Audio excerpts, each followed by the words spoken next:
Mozambique. So we had a lot of support with doing this. And let me just say, these tasks are huge. Okay. So that's the first bit of thanks. With regards to the please I want from you, please, is your energy. The talk will only be half an hour, I promise you. But the latter part, we're going to need your thoughts and your input and your discussion. And I hope you have really fruitful discussions on your tables, which we'd like to capture afterwards. So that's pretty much the agenda, okay? So moving on, if I can get that to work. Some of you may not be familiar with the Global Health Emergency Corps. Let me reassure you, this is not an imaginary force of public health doctors that can be parachuted from somewhere into your countries. That's not the objective, okay? GHEC is a framework for enhancing that health emergency workforce to be able to respond to emergencies, to plan, to prepare. It's a collaboration platform, and you're going to hear much more from Scott Dowell in a few minutes, very much about this. And the aim of it is to create this global network of connected leaders, able to surge capacities from the NPHIs and to strengthen that workforce to respond in order, at the end of the day, my friends, to stop that next pandemic.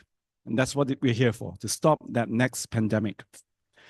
Because let's face it, we all know that pathogens do not respect borders. They don't stop at passport control, and they don't require visas. Yeah. Okay. So the survey which was carried out was really to try and understand the landscape facing all of your NPHIs in this space. And we wanted to collect information that could help inform the ongoing GHEC development work done by IANPHI and the WHO. And an output of this, we hope as well later on, is to help inform some of the next round of pandemic fund applications, which I'll mention later as well. So let's go straight to the survey. As of the end of February, we had 57 out of all our members participate. So much of the data I'm showing you now pertains to the 57. Thankfully, we had a few late folk send in as well, I think another 3 or 4 more. So our numbers are much higher, but I'm just going to talk about the 57. It won't surprise you that NPHIs are different. Who knew? NPHIs are very, very different in terms of their mandates, their size, the level of autonomy they've got, in terms of their structure, in terms of the range of services they can deliver. And I like this one. This picture just really shows you that just the breadth of size of NPHIs. We've got some really huge ones. I think I heard from colleagues from Brazil that Fiocruz has something like 40,000 staff. Is that right? Yeah, down to other NPHIs which are much smaller. Now, the other interesting thing when you're talking about health emergencies is that not all NPHIs have a legally mandated role for health emergencies. Which is a bit of a surprise, okay? So 16% have a role, but it's not legally mandated. The rest of us, the majority do, but 16% don't. Most NPHIs, in fact, virtually all, operate to national remits. A small proportion operate to an international remit. So there's an international remit baked into it. So that's only something like 30%. And these tend to be from high-income countries at the present time, okay? When you look at the range of public health functions that the NPHI agent, again, there's quite a degree of variability. It won't surprise you that the top 3 functions are our selling points, isn't it? It's our scientific specialist laboratory capacities, expertise, right up there. It's our surveillance capacities. It is our ability to conduct risk assessments that helps inform those public health responses. What we don't tend to do so much of, and that's the bottom end here, is much on disaster recovery planning. We don't tend to do so much mobilization of field responses, and we don't do so much post-disaster debriefing, lessons learning. That's a caveat here.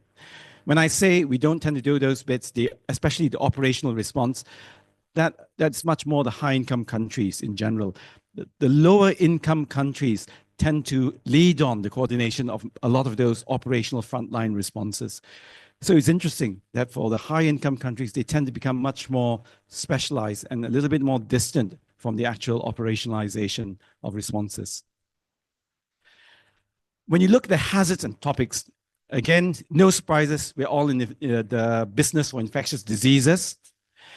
What is interesting, okay, as the NPHIs graduate up the income ladder, so to speak, the higher income country NPHIs tend to have a broader remit that includes the environmental, the chemical, biological, radiological, nuclear hazards, whereas those from the lower income country settings don't tend to have those functions built in.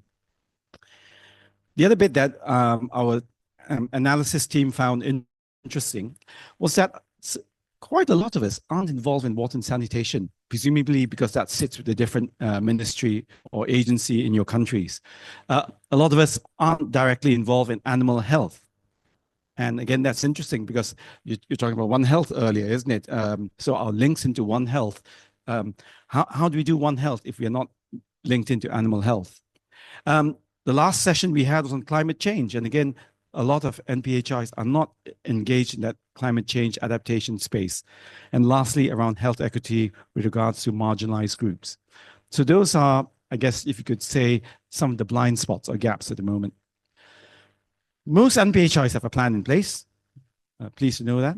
Some NPHIs haven't got them, and some NPHIs have got plans, but they've not updated them since the pandemic, which is also interesting. Okay.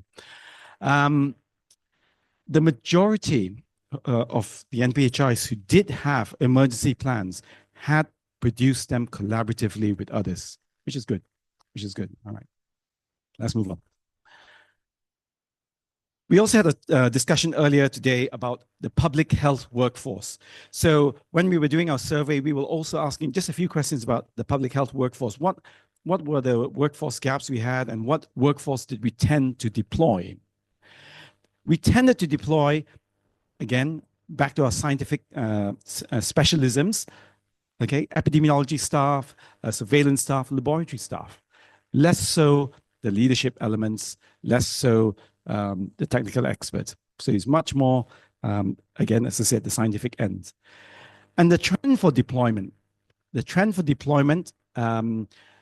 especially within the lower income country settings, was for a wider range of staff types, whereas the high income countries tend to deploy a much more narrower subset of staff, actually.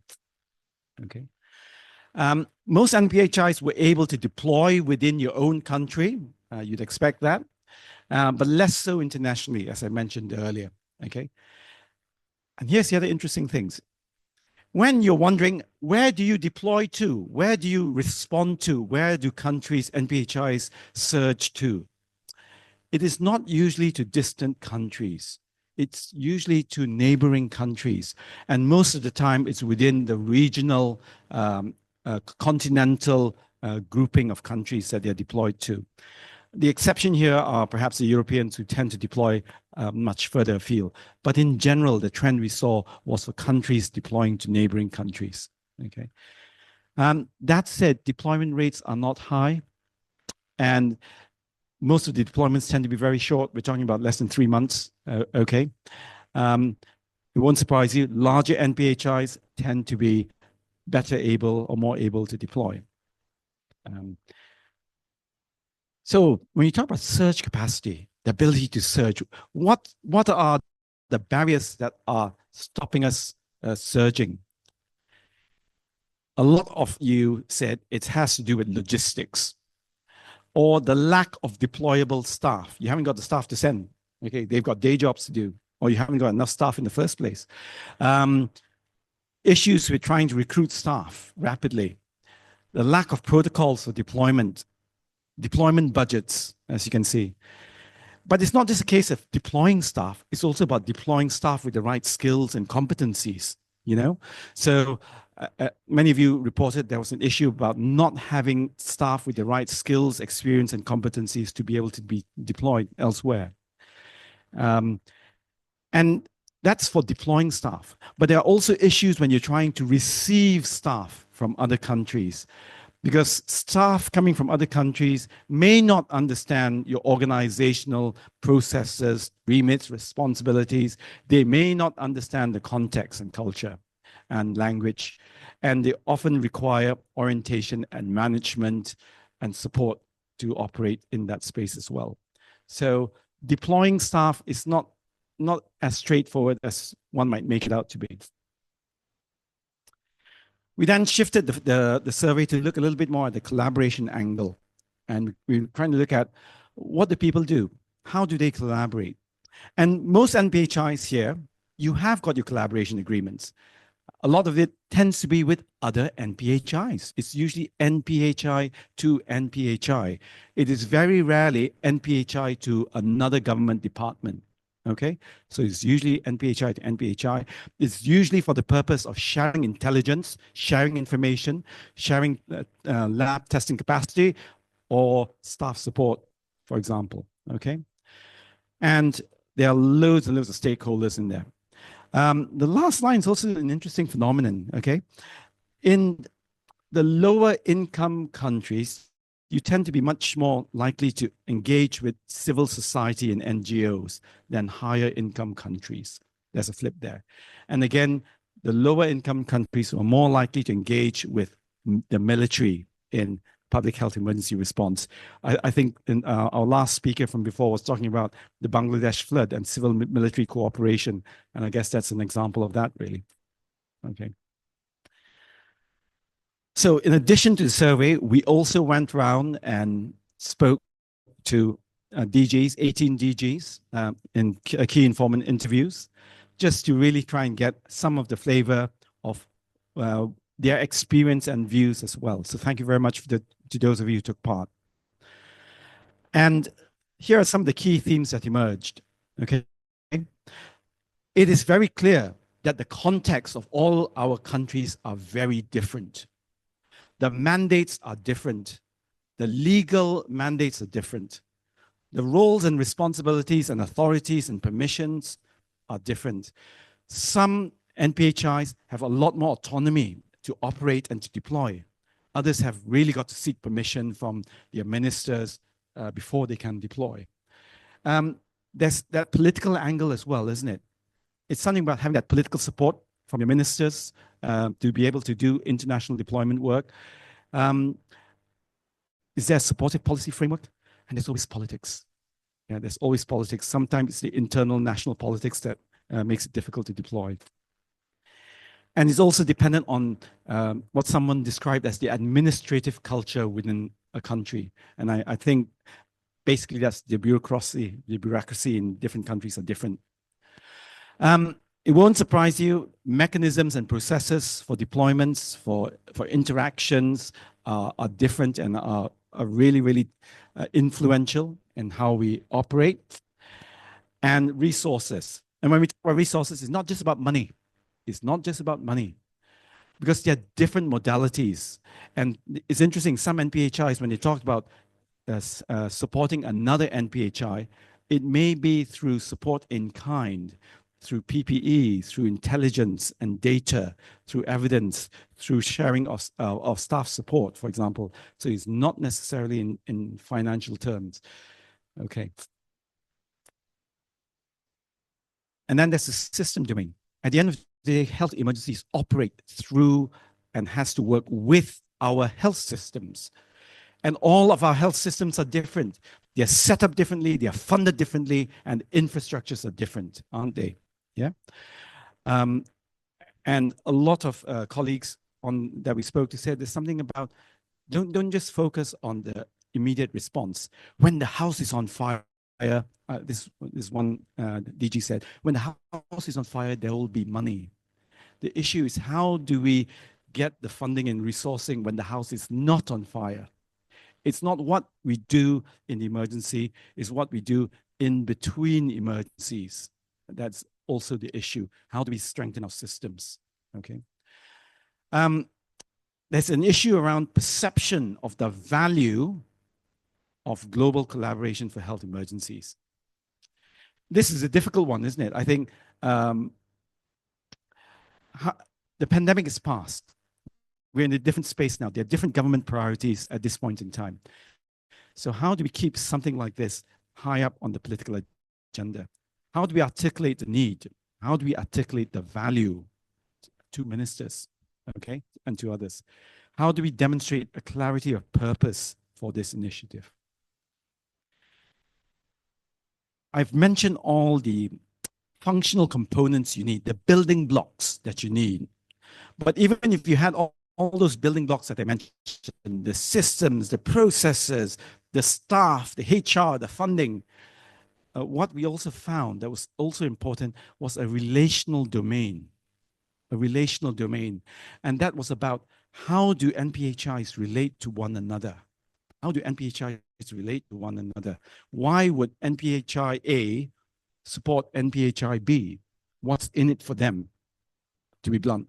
Okay, so there's something about reciprocity and mutual benefit.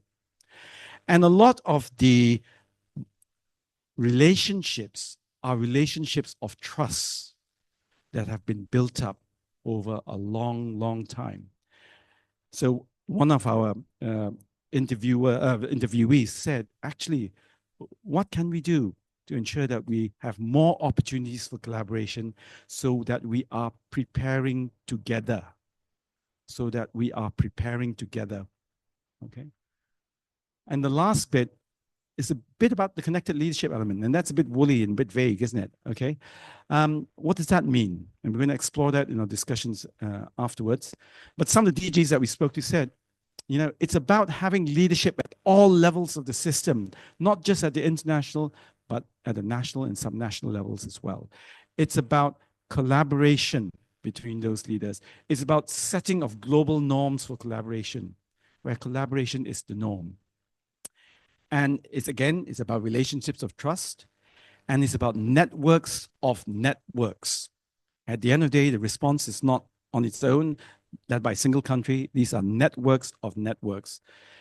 And one of the DGs used this lovely term. They described it as bridge connectors. We need bridge connectors, okay? And what they meant by that, a bridge connector forms bridges with other connected leaders who then build bridges within your institutions and outside your sector. It's a matrix of multiple different connected leaders who can leverage those links for problem solving. Yeah, so there's a lot to unpack there, but so it's something about seeing our role as bridge connectors in that international space. Okay. So the summary so far, before I move on to the next bit, international deployments tend to be short. They tend to be with our regional neighbors. They tend to be fairly narrow in scope. Okay, we don't tend to send a huge range of functions. And this is relevant in the sense that actually in emergency response, there are many functions to fulfill. We can't fulfill and we don't fulfill all of them. So there are a lot of functions that are not addressed, as I mentioned there. We need those functional components and process components, but we also need those relational components that I've just mentioned. And it needs a clearly defined need and a very specific ask, okay? The clarity of purpose, right? This raises more questions than answers, my friends, okay? What are the critical functions? What are our gaps? How do we avoid duplications with existing mechanisms like GORN, okay? We definitely don't want to be duplicating unnecessarily. And how can a small, limited international deployment force or support or whatever package that we give, okay, be used to maximum effect? Okay, so how do we leverage that? How do we leverage those connections and collaborations? So as I said, it raises far more questions than answers. So before I move on to the next bit, as I said, just a lot of thanks to the project team involved. And we also had some external input from Scott Dowell, Christoph Schmachtel from WHO Global Health Emergency Corps, Ed Newman and Mencor as well. So many thanks to them. I'm going to pause here, but move straight on to Scott, okay, who's going to give you a bit of an overview from his end. Okay. Scott, are you there? I'm here. Can you hear me? Yes, I'm here. Perfect. Perfect. We can hear you loud and clear. Please go ahead, sir. Super. Well, thanks very much, Andrew. It's been great listening to the presentation. I had a chance to hear a preliminary version of this a month or so ago in London, and I can tell you that I and my colleagues here at WHO were very much interested in the results of the survey and how you all at the NPHI level are thinking about Global Health Emergency Corps. My job in the next 7 minutes or so is just to tell you what's new about Global Health Emergency Corps. And my bottom line message is that as we begin to continue to unfold the Health Emergency Corps, it's clear that the National Public Health Institutes are vital. Can I have the next slide, please?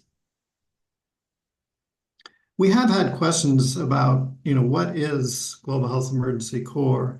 And I know that many of you have been to the webinar. We've had previous meetings, so you're fairly familiar with this, but there was about a 6-month process for defining more crisply what Emergency Corps is. And it boiled down to 2 elements. One, the body of experts in ministries and NPHIs in every country who work on health emergency. And second, the global ecosystem through which they coordinate. We also made more explicit some guiding principles, the first of which is sovereignty. And much is built on that, the recognition that national sovereignty dictates that every country will make its own decisions about how to respond to health emergencies, and that equity and solidarity are going to be important when countries need to work together on a multinational emergency. Next slide, please. The framework is the document that has resulted from the 6 months or so of work and is new. It's due to be published in the coming weeks or so. But several of you were at the Montreux retreat where we finalized the process for this framework, which describes the pyramid that Andrew described earlier, the structure to strengthen the national health workforce in every country, the emergency workforce at the base, the surge capacities in the middle, and the connected leaders at the top. The framework encompasses the 5 C's of the health emergency program that WHO put out after the pandemic. And most importantly, as Andrew highlighted, does not duplicate existing networks that are functioning quite well, including IANPHI, but also GORN, the emergency medical teams, and the other networks there. The aim is to build on and connect those networks when appropriate for health emergencies. And the next slide, please. Yeah, we had an exercise we called Exercise Polaris just the end of last week. It was a fascinating exercise to exercise the Global Health Emergency Corps. And the next slide. The overall aim was to test the emergency corps in the context of a fast-moving, imaginary pandemic of a new pathogen. And 3 key objectives. First, to practice the sharing of information between countries, because each of the participating countries only had a piece of the puzzle. And so for them to get the full picture of what was going on in the exercise, they needed to share their information with others and hear from their counterpart countries about what was going on. The second was to exercise deployable surge coordination. So how to coordinate the surge response better. And the third was to simulate the coordinated leadership, to get the leaders of the participating countries together to reflect on what was working and what was not in the coordination. And ultimately, we wanted at least a couple of countries from each of the 6 WHO regions, and we had 17 countries, more than 20 networks, and more than 350 people joined. So pretty robust participation. Next, please. The scenario was this group of scientists who had uncovered a woolly mammoth as the Arctic permafrost thawed, and they were studying the mammoth carcass, and unbeknownst to them, got infected with this ancient virus that was eventually called mammoth pox, imagined to be intermediate between mpox and smallpox. They went back to their countries. They had lectures and seminars. One went on a cruise ship and had a seminar there. They infected lots of people, and the outbreak got off to a roaring start. But it was containable. Next slide, please. One of the interesting things we encouraged participants to do was to use artificial intelligence in disease modeling to consider what their approaches should be. So this, and some of the countries did that on their own. Some we used this model to illustrate it. But what this one shows is that if you ask your large language model of choice to make an SEIR model, it can come up with this kind of a orange bell-shaped curve of the epidemic curve, which is frightening. You simply put in the key parameters from the cruise ship investigation, R naught of 2, serial interval of 8 days, 40% needing intensive care, and so forth. And you get that overwhelming curve that quickly outstrips the ability of this country to manage all the intensive care needed. But you can do what ifs. And one was, what if we have public health suppression measures, in this case, isolation and quarantine, that could suppress that curve and make the blue dotted curve. You then buy much more time for your intensive care units to prepare. And the next what if is, what if we can expand our ICU beds with the horizontal dotted lines? You can see the next one up is, what if we cancel elective surgeries and free up beds in the intensive care units? We get more time before we're overwhelmed. And what if we bring in surge teams like the emergency medical teams? We can get enough, in this case, to make sure that we're not overwhelmed at all. So an opportunity to use artificial intelligence and disease modeling to play out different scenarios and make, hopefully, better decisions on how to control, in this case, mammoth pox. Next slide, please. Just finished with some thoughts on next steps. Following the exercise last Thursday and Friday, we're already hearing from regions of interest in replicating this at the regional level. So I anticipate in the coming months that we will have variations of this mammoth pox kind of exercise being held at regional levels and building on the existing networks. Second, priority for us this year will be working with countries directly on adoption and adaptation of GHEC to the unique circumstances of each country. As Andrew emphasized, every country's institutions, laws, regulations are unique, and to think about how the emergency corps applies in each country will require a lot of quick work. And that is perhaps one place where generative AI can be of assistance, both adapting the framework to unique settings and including, perhaps as I showed you, some transparent disease modeling approaches as well. Finally, I do anticipate engaging and connecting with yourselves and your colleagues, NPHI leaders who can help guide the rollout of Global Health Emergency Corps over the next year, or continued rollout. And so I'll stop there and very much look forward to discussion. Thank you, Scott. Scott, would you be okay to take a few questions from the audience? Glad to, yes. Yeah. Here's your chance, folks. Oh, sorry. My question is to you, not to Scott. Yes, so my question is to further complicate the list of questions that we have raised at the end of the presentation. I don't know if that's a straightforward question to be answered, but when we talk about the emergency and emergency response, I think it's very important to think of how do we measure the success of any emergency. How do you measure? Is it by how good we implemented the plan, or is it how good are the outcomes? And what if there was no response? What would have been the outcomes? So it's not an easy question to be answered, but I think that would be the key to answer the other questions that you have raised by answering what are we trying to achieve and how do you measure, because those variations that we have mentioned in the presentation, variation in terms of governance, in terms of organizational structure, support, financing, and so on and so forth. When we need a role model that they can follow, so that will be the benchmark for any national public health emergencies. And without those indicators, we cannot develop, or can we say this is a role model? So that's another question in your plate. Thank you very much.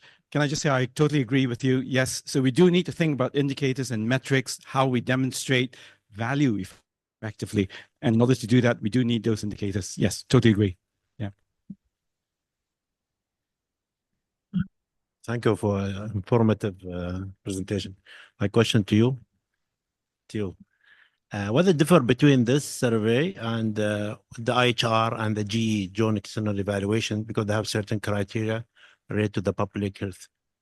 The first question. The second question is the answer, if the question is yes or no, I mean the type of the answer question, yes or no, may they say I have documents, I have plan, but the reality is not practice. So do you ask for the evidence that you need to ensure that the implementation took place? Thank you. Okay, so with regards to your first question, I'm not totally sure of the purpose of the other surveys that was done. That was not the IANPHI survey. As I said, this one really was to inform our development of the GHEC initiative and to inform the IANPHI guidelines per se. The second question that you asked is, it was a mix. There were some yes or no questions, obviously. Did we seek evidence? No, we didn't. So I think that would have been a bridge too far to ask every country to provide evidence. This is not quite a JEE or SPA evaluation initiative. But that's one reason why we had the key informant interviews, so that we could actually drill down in depth and really speak to those 18 DGs much more than what the survey could capture. So it's a bit of triangulation from both ends, actually. Okay. Oh, yes. So thank you. I enjoy the talk from you both. I have a question for you both, and please feel free if you answer that. When I see the presentation, I get a feeling and a question. In area of digital health, digital advancement, are we missing things about deployment that incorporating digital aspect in our deployment? Do we need to update something in that regard? I know that the world is diverse and the technology and advancement differed from country to country, but I think adding more of digital and deployment, I think, would really help maybe maximize the outreach of National Public Health Institute, and maybe, who knows, maybe sometime we can do deployment virtually and help other than that. So it's an open question for you both. Thank you very much. And yes, that's certainly something that's being explored in the background. But let me hand that one on to Scott, because Scott, you were mentioning AI and stuff. Could I hand that question to you, Scott? I'd be happy to reflect on that. I agree completely. The world is changing, whether you're thinking about digital deployment, AI, or the post-pandemic ability to convene virtually. I'll tell you, this exercise I mentioned, the exercise Polaris, was originally envisioned as a typical exercise where we bring people together and put them in a large auditorium or room, maybe separated into small groups for running the exercise over a couple of days. And because of budgetary constraints and travel freezes. And also, as we thought more about it, it made more sense for all the countries to connect virtually. And so it was actually a digital or virtual exercise. Each of those 17 countries stayed in place. They stayed in their emergency operations centers, generally speaking, and connected virtually. And they had, for each of the days, it was a 4-hour exercise. The first 2 hours or so was just the countries working with amongst themselves in their own countries. And then it was only the second part of the day when they got together virtually to talk about how to connect with other countries. So, and as we thought about it, it was not at all a loss, not having people together. It was much more, I think, a realistic way that the next pandemic will play out, which, as you're highlighting, people can connect very well virtually. You lose some things, which is why you all have traveled to Maputo, but you can get a lot done virtually. And so, yeah, I think we should absolutely not just think about doing that, but exercise it in our exercises, practicing for the next multi-country response. Thanks, Andrew. It's Tracy from Wales, and Scott, it's nice to see you. And I have to say, you could tell when you were talking about that exercise that your face lit up. You obviously enjoyed every minute of it being played out.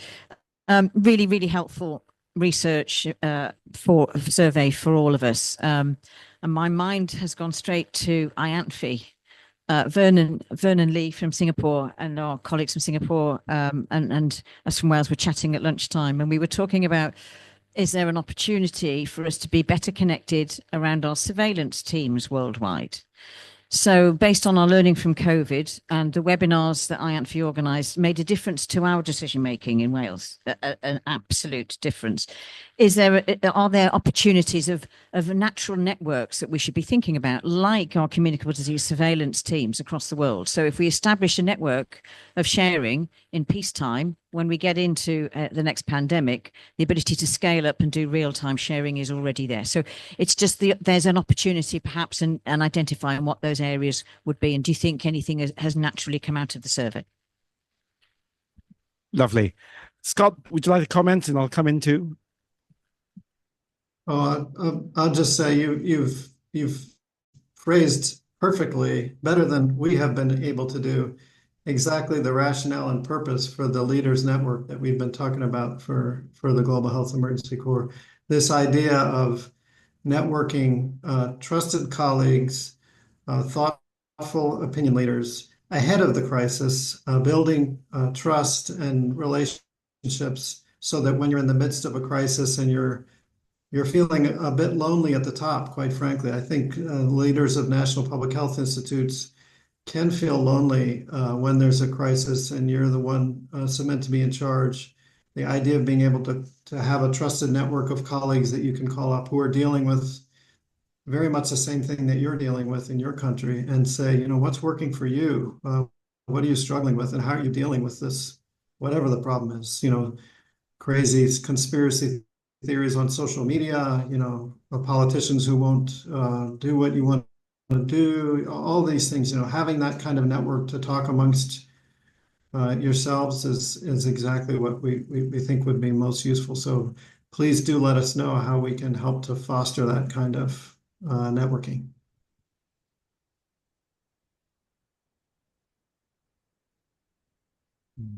Very interesting. I think the importance of surveillance responding to response, and also surveillance to forecasting and preparedness and prevention, preparedness, and then rapid response. Question is, there's GHEC and there's GOARN, and both are WHO platforms. Am I right? So that's the first question. And they are both supposed to do the same thing. They're not, okay? That's very important to know what the difference. Second, what's the difference, as I mentioned, between emergency and epidemic? And that's causing a schism or schizophrenia in the systems right now and affecting our effectiveness in response as well as effective.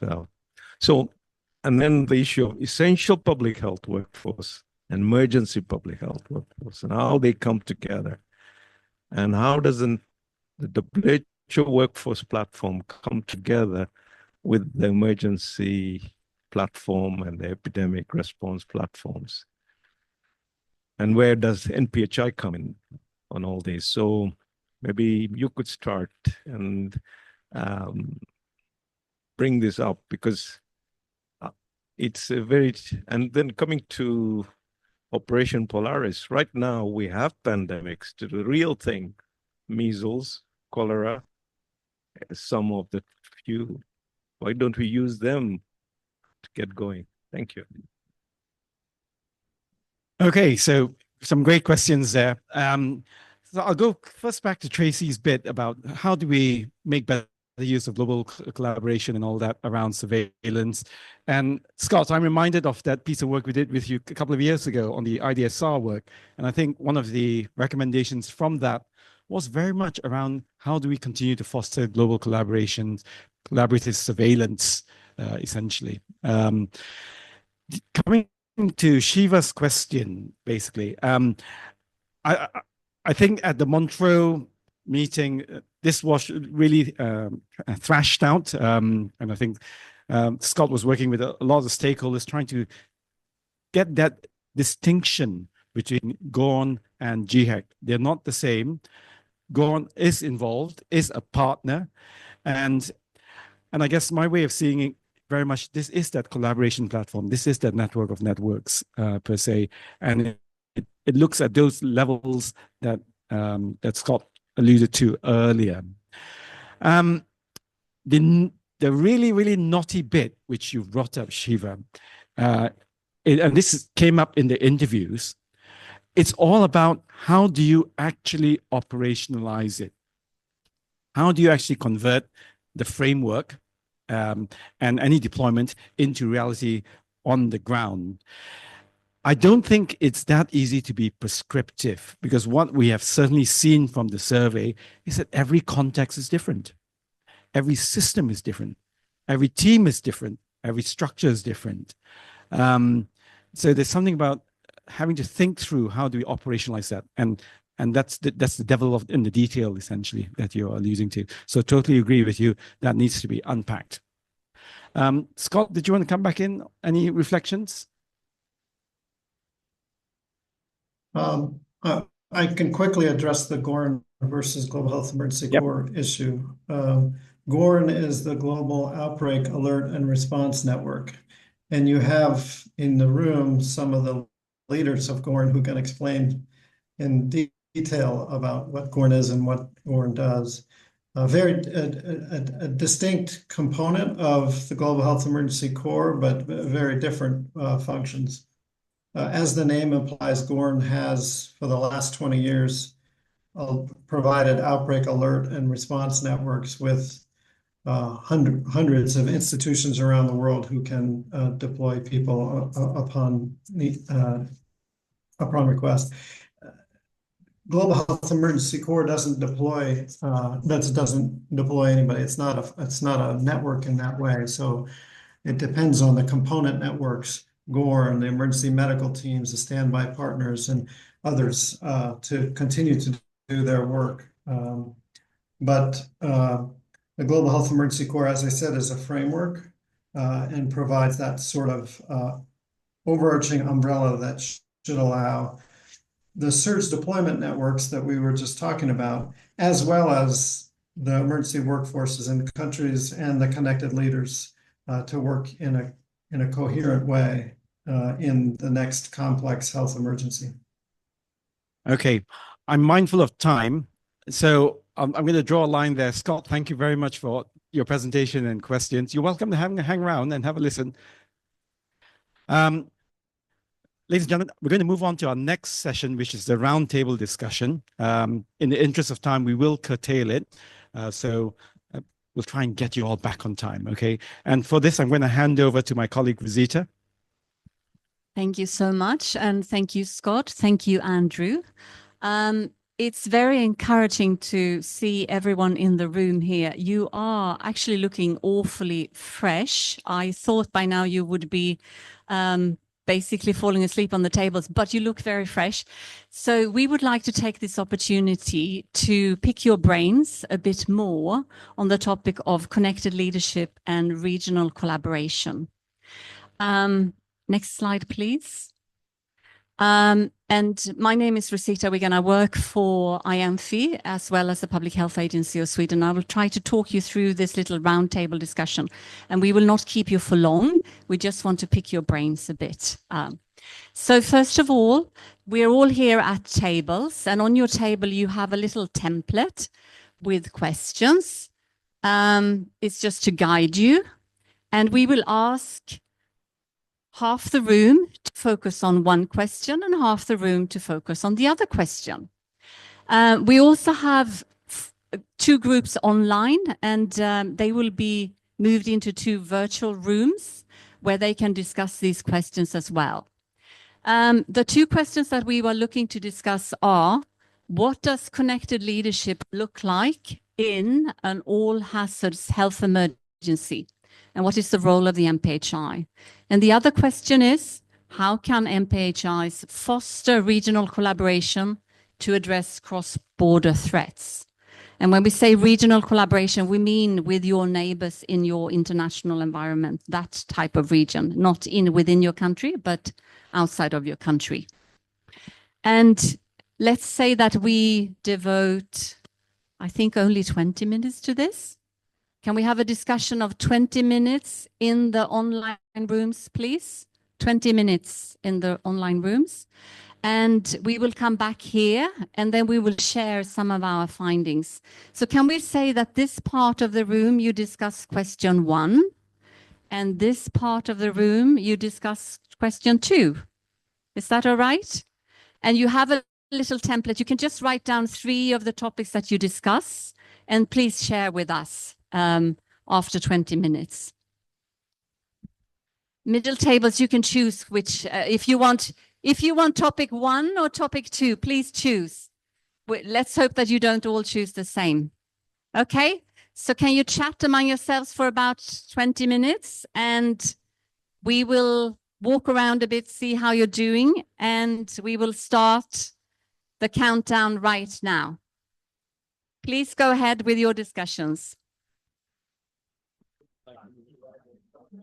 Okay, folks, I'm going to give you the last 10 seconds.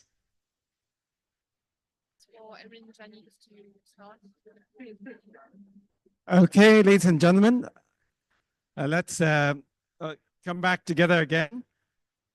So we've got some colleagues on the line, online. So I think what we'll do is we'll go first to our colleagues online.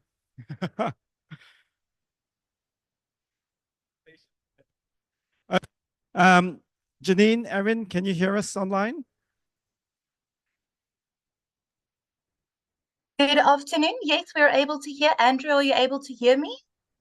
Hi, Janine. Nice and clear. So do tell us, what has your group come up with? Over. Perfect. Thank you so much, Andrew. So together, Erin and myself will just give a quick update. Unfortunately, we didn't have a lot of participants in our online room, but we did have some discussion, so which was really good. When we're looking about what connected leadership looks like in an all-hazard health emergency, so our participant mentioned that the leadership in their setting is very clear. So they do have, they know who is the lead, who coordinates. What the challenge is at the moment is clear roles and responsibilities, which they don't really have at the moment. So the organization, the governance, when we are responding to a health emergency, should be taking into account, because this lack of roles is really it's not clear, and it does create some disorder. So looking at how the NPHIs can assist with this. So So the thought is that IANPHI can lead the advocacy and promote joint strengthening and sharing of lessons learned. So in their setting, so leveraging is already happening like at a regional level. So I think there is a regional mechanisms of the Andean region that they use. So there's a lot of leveraging on the regional mechanisms that's already existing. So promoting information exchange, open data, using these mechanisms, and especially to advocate for technical and financial support. So that is especially in low and middle income countries. So what is really good is that emergencies falls under the presidency, and that would include all of the different agencies. So in the case of COVID-19, the pandemic, the Ministry of Health will be the lead, but the NPHI will be the technical advice and support and doing lab research, surveillance, things like that, APN surveillance. And so at least there's one, so they all report under the presidency. And then the lead, of course, will differ upon what emergency we are looking at. I'm not sure, Erin, if I missed something that you wanted to highlight. Yeah, I think that's great. I think a point that was touched on that was interesting was with the integration of workforces and the challenges that could occur for our particular participant. And they have a lot of cross-border collaboration, but there are the issues of when there might be guerrilla militia in the area and the difficulties that can create in hampering aid getting into areas. But the importance of taking advantage, as Janine had mentioned, these regional mechanisms that support emergencies and the importance of these country-to-country agreements. So. Lovely. Thank you very much. Thanks, Janine. Thanks, Erin, and thanks to the group online. Okay, so I'm going to come to this half of the room. Would any table like to feedback? Oh, well done. Well volunteered, sir. Okay, I'm just reflecting what Ms. Janine said. It's almost like 90% of the aspects that she has mentioned that we have already covered. Like identify the connection or the coordination method, either it's vertically or horizontally. Also, we must include the political aspects, the data sharing, transparency, the timely manner, and also the second part, the second component is about the engagement of all the stakeholders, either on the domestic level and rather also on the international level to build the trustability. So this is leading us for something as a collaboration. And the third one is the role and the responsibility. We could make it as an accountability. So there must be a knowledge sharing and also the expertise, transference of the experience and the reciprocal advantage which we'll gain. Also, we have mentioned regarding the sharing the information. Also, we must take into account the roles of the IHR, International Health Regulation. And the second part of the question regarding what is the role of the NPHIs, the role will be like generating evidence. If there is no if the NPHI cannot generate evidence, the NPHI will use the evidence based on science. Also inform the accountable stakeholders or the country by what I'm saying to take an action, and also give a guidance. Give a guidance to them how to deal with the threat or with the hazard. And the last thing, it's like also this create an opportunity to show the leadership of the NPHI. That's it. Thank you very much. That's fantastic. And from this table. Thank you.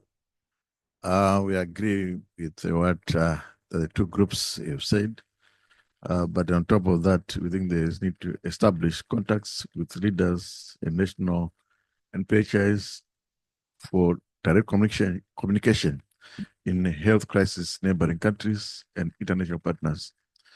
And then intersectoral coordination mechanisms at national and regional level in place that has been tested through regular stimulation exercises.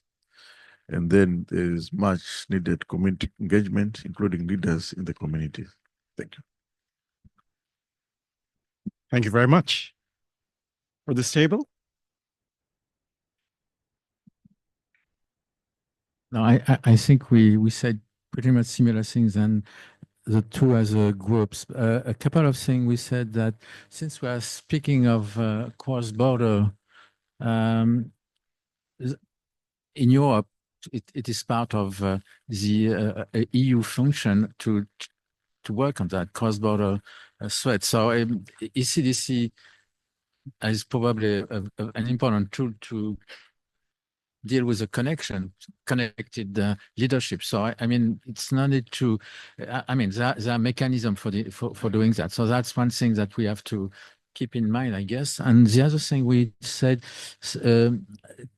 connection with communities, community engagement. I think we thought it was something important.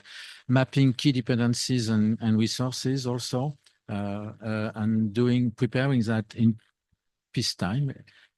Another thing is organization are pretty different from one country to another. Centralized country versus decentralized country, federal country without. So this is something, and a connected leadership is probably different in this different type of situation in terms of, is not probably not different in terms of mind and way of doing things, but you have to take into account reality, which is pretty different from one way to another. So there might be differences and maybe also tension when in some country it is the Ministry of Interior that have to take the lead versus Ministry of Health. So you need to get that into account. That's a thing that we. Thank you very much. Okay. Very quickly, moving quickly on. Let's see. Good afternoon. We had more or less a free discussion.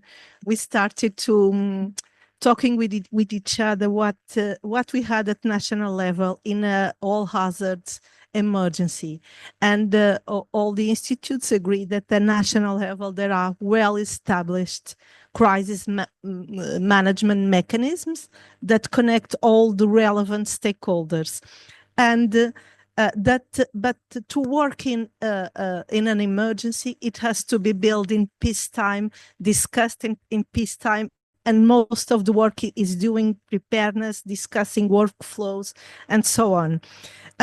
We have the institutes have different functions.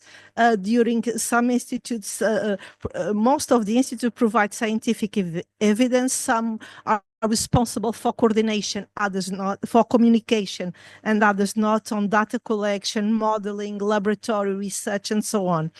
But what we find that is more important also the connections that are informal and the networks that we build in peacetime, and that could facilitate coordination when there is a cross-border health threat.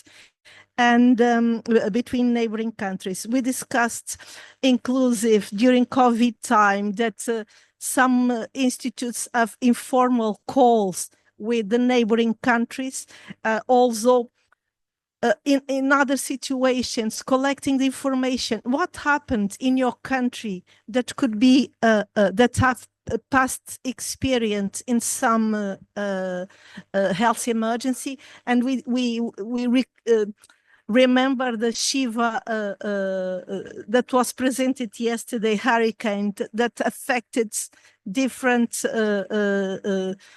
countries, and how important that informal connection is.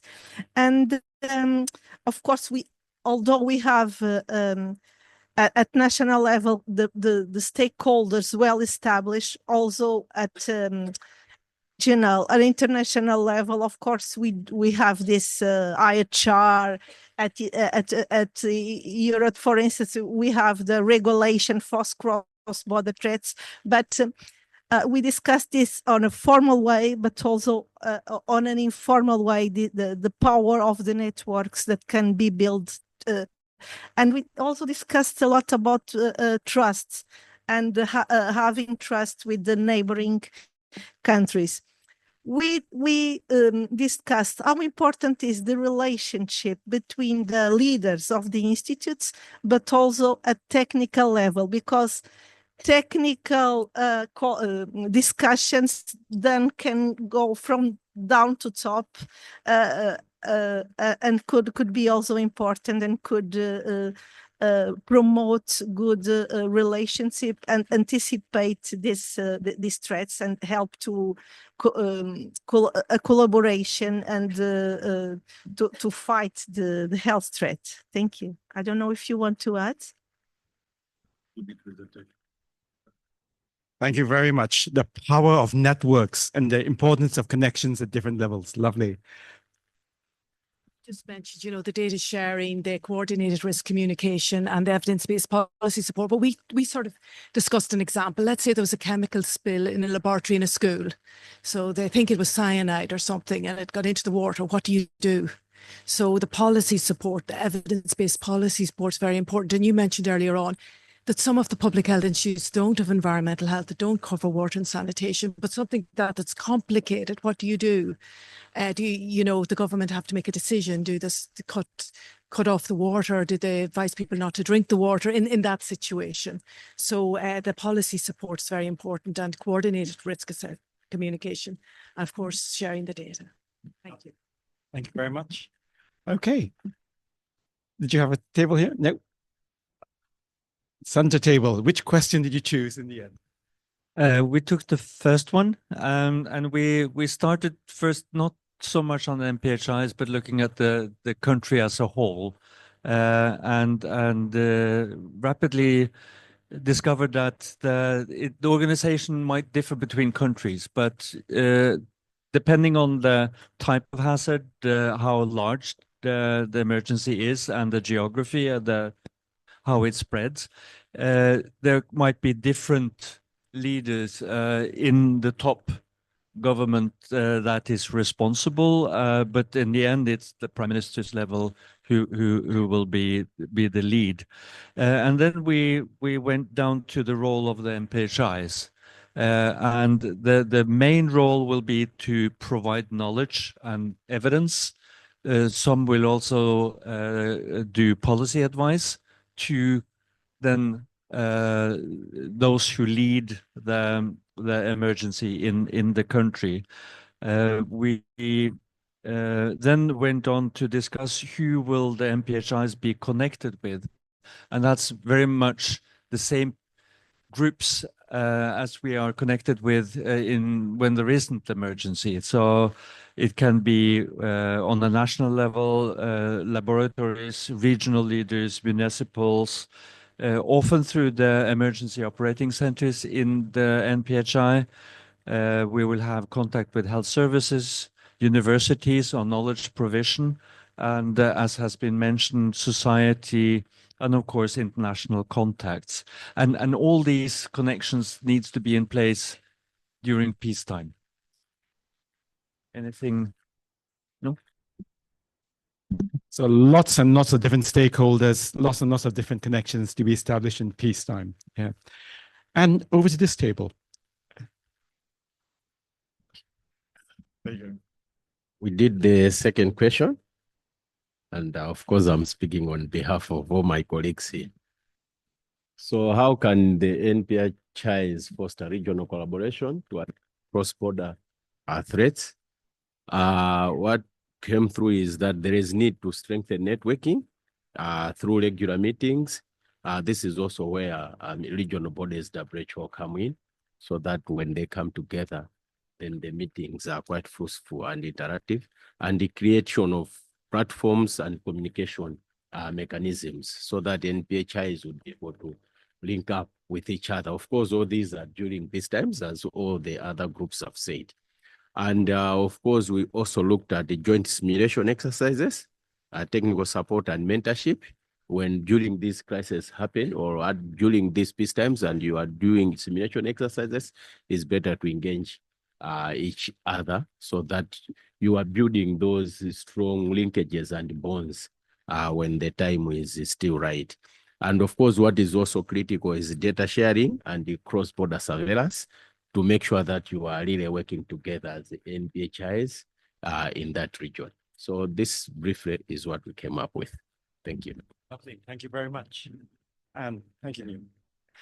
Yeah, we also discussed the second question. So we have the example of Nordic countries which have open borders and have regular connection between their NPHIs, which happen on a routine basis. And that is facilitated by, to some extent, having a common culture, common information systems, common approaches to data, which facilitate sharing.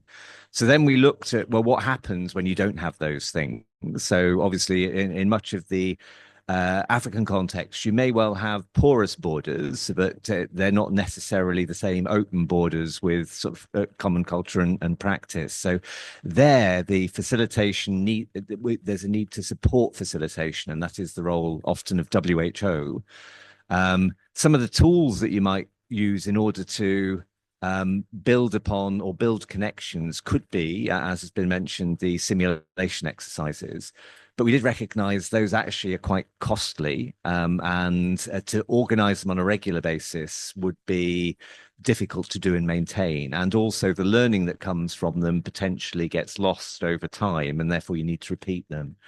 So more practical really is having after action reviews. So NPHIs could facilitate good cross-border after action reviews to have regular learning between NPHIs during events.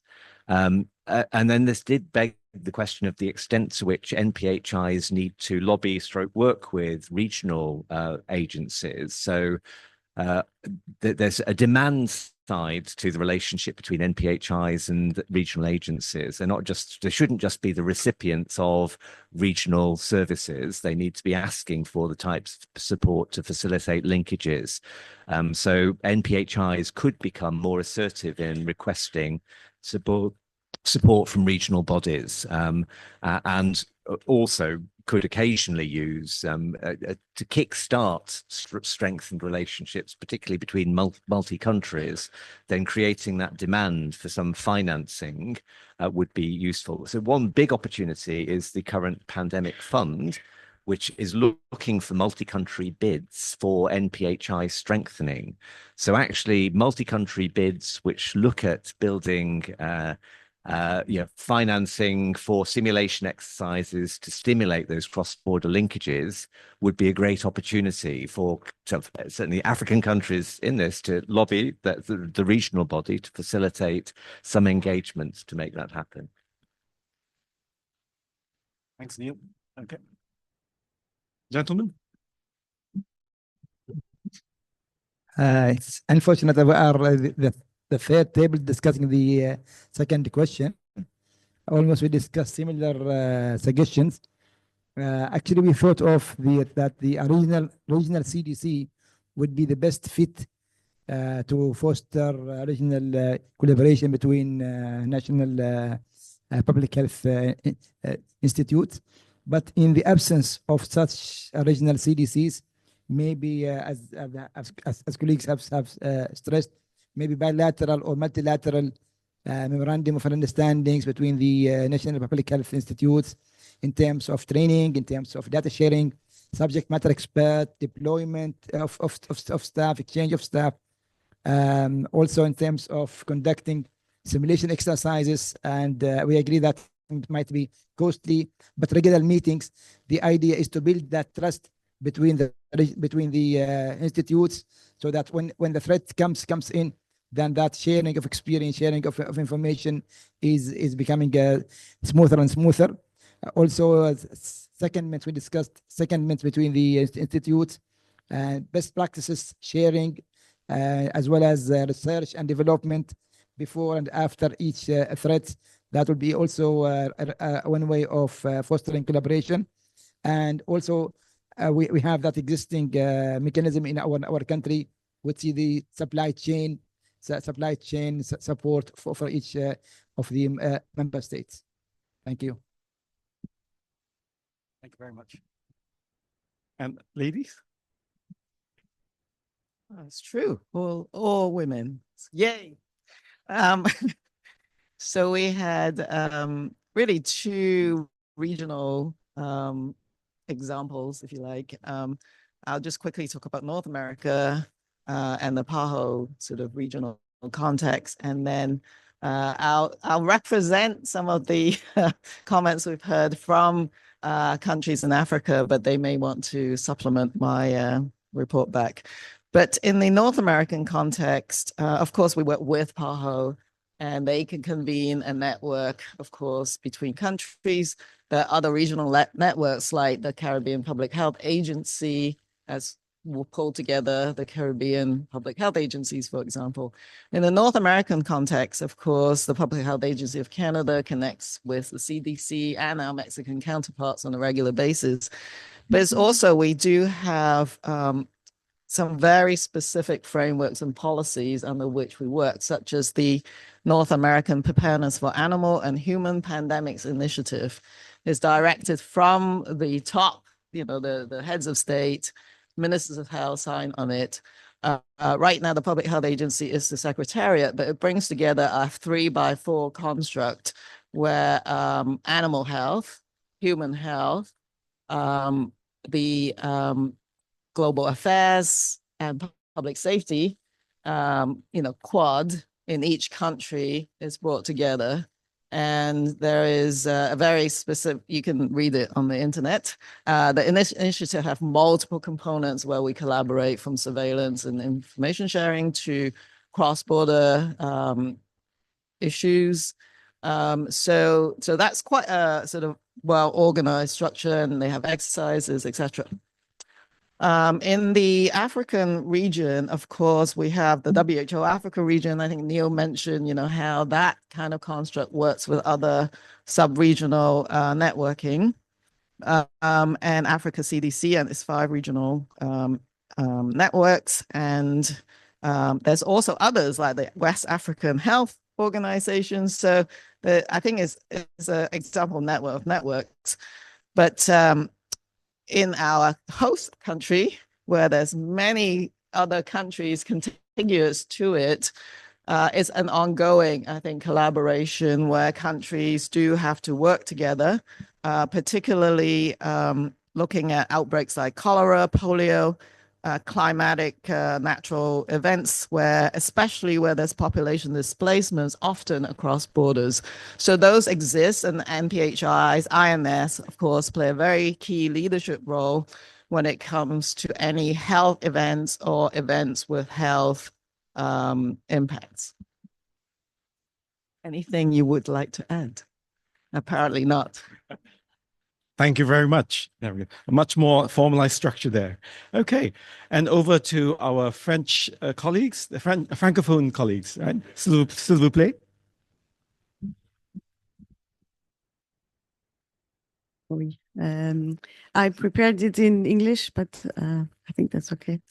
Yes, I was the secretary of the Regional African Network here. And I'm happy to summarize the discussions, which were focused from an African point of view, of course. And so depending, of course, of how the different NPHIs are organized and structured, the aim would be that there is some sort of CDC function included in these institutions. So from this viewpoint, we discussed. And so the first point was to apply and maybe also to advocate for the governance documents that are relevant from the Africa CDC.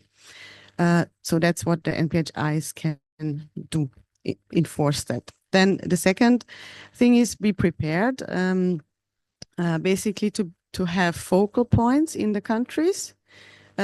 Better to have 2 focal points per country, to have a backup option, and to make them communicate, for example, in a regional network.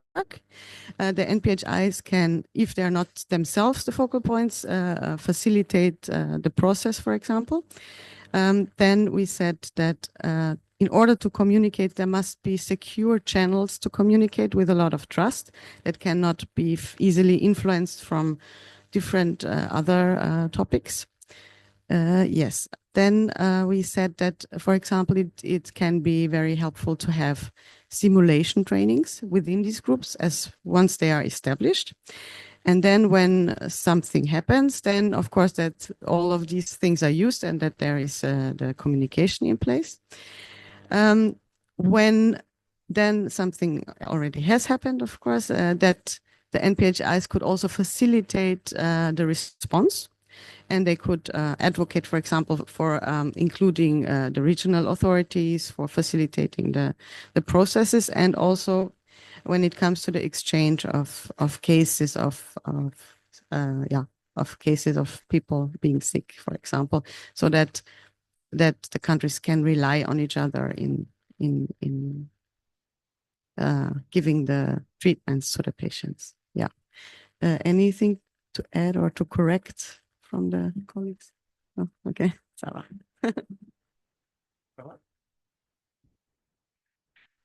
And last but not least, gentlemen. Thank you. So this group of all gentlemen. So in response to the ladies, the gentlemen are doing the response. Thank you very much. So for this group, there are a whole lot of things that were already mentioned.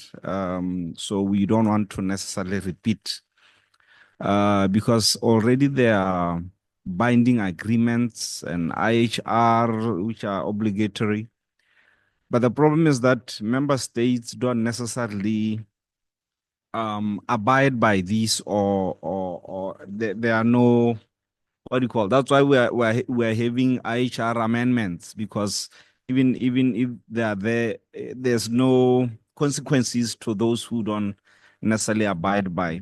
So what we were proposing here was that the NPHIs can play a role whereby they influence these initiatives to be elevated to the heads of states level, such that there are bilateral engagements between countries.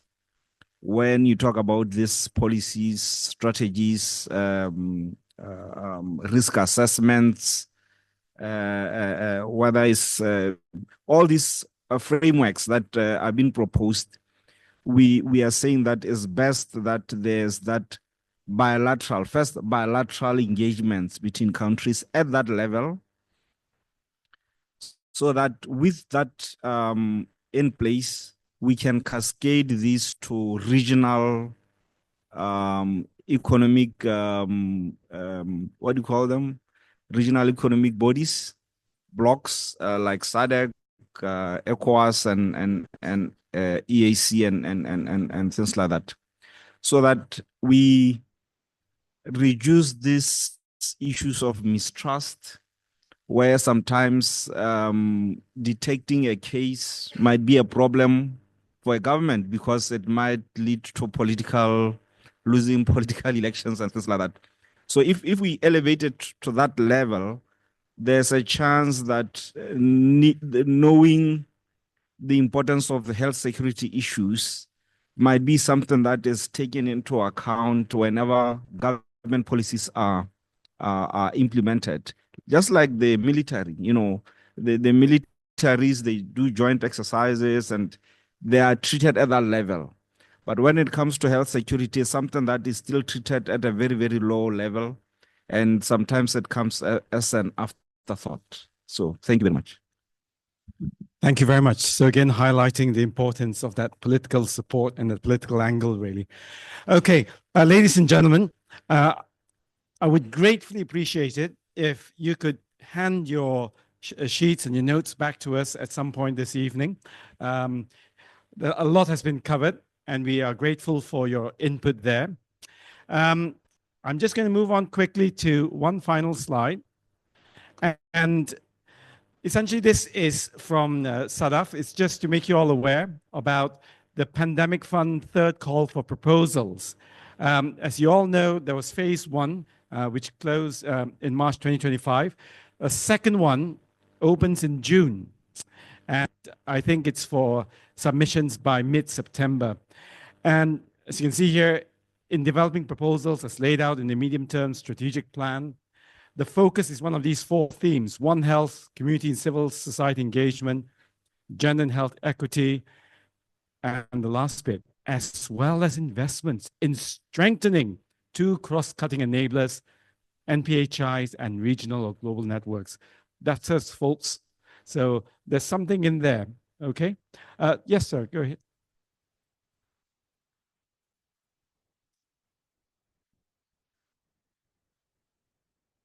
With regards to disaster preparedness,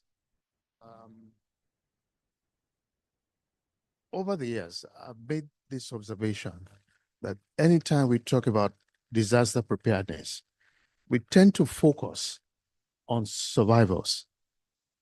We seem to forget the fact that with any disaster, you have the survivors and you have the victims. And we need to prepare for the two. And I'm saying this because most of the time, we don't concentrate on the other side. And if you remember the fact that some of these victims could be source of potential infection, that's why we need to determine what happened, how it happened, when it happened, and how do we prevent it. If we cast a mind back to the hurricanes, for example, Hurricane Katrina, or the tsunami that happened in Southeast Asia, whether you're dealing with infections or biochemical hazards or radioactive materials or whatever, when that occurs, it's not only survivors that will come up with, but will also come up with the victims. And that's why we need to appreciate the fact that we have to prepare for those people. Like I said, it's not just to determine the cause and manner of death, but also to determine the identity. Because oftentimes you find that you need to know who died so that you can hand over the body back to the family. I just felt I should mention that so that when we talk about preparedness, we need to bear in mind the fact that we also need to prepare for the victims, and the protocol is completely different. I'm saying this because I'm an anatomic pathologist and a forensic pathologist. Thank you. Thank you very much. Okay, and that's a conversation I'll be more than happy to have with you over dinner. So, right. So just to come back to this bit, just to finish off really. So as I said, IANPHI is looking to support proposals in this area. So watch this space. SADAF will be in contact with interested parties. And on that note, I'm going to hand back to Duncan. Over to you, sir. Thank you. It was a great session.